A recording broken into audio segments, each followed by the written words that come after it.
We will now move to those that are in opposition. We do have two speakers. We have Mr. Van Collinsworth, who will be followed by Mr. Jim Pugh. You'll each have 3 minutes. Mr. Collinsworth, welcome. Good afternoon, council members. I'm Van Collinsworth, and I'm the Executive Director of Preserve Wild Santee. And Preserve Wild Santee is one of the plaintiff organizations in the vernal pool litigation.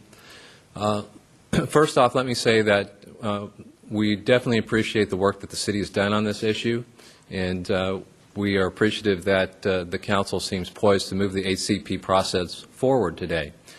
That said, we do have some areas of concern. And bear with me, I'm going to read this because I think it's important to be precise.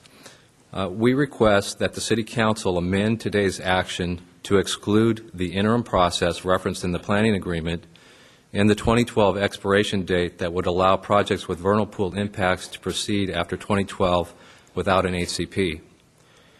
So both the interim process and the 2012 expiration dates are primary objections for us.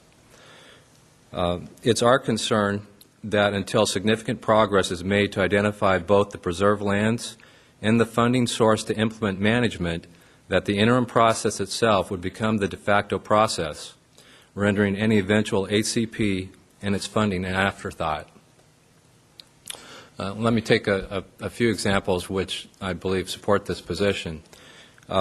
First, the MSCP was, of course, adopted in 1997, and at that time we were promised a regional funding mechanism, a vote on that within 1 year.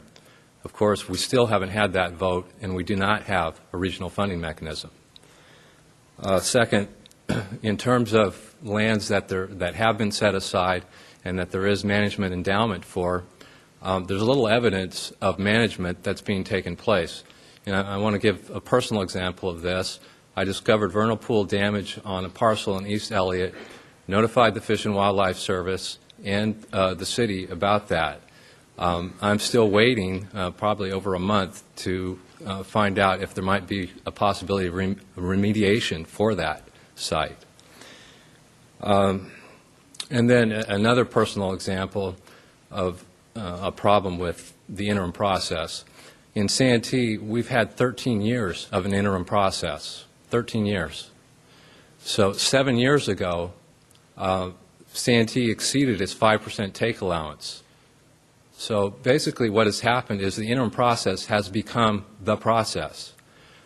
We can't live with something like that in this example. And then furthermore, and this is an important point, there is presently a process that allows development proposals that meet the requirements of the court and the law to move forward.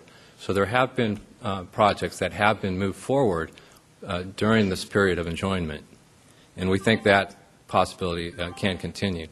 Now, let me just sum up by saying we do appreciate the city's efforts here, and we can support the HCP process moving forward if you drop the interim process from the planning agreement and also the 2012 sunset date. And I'd be glad to respond to questions as well if you have them. Thank you. Thank you, sir.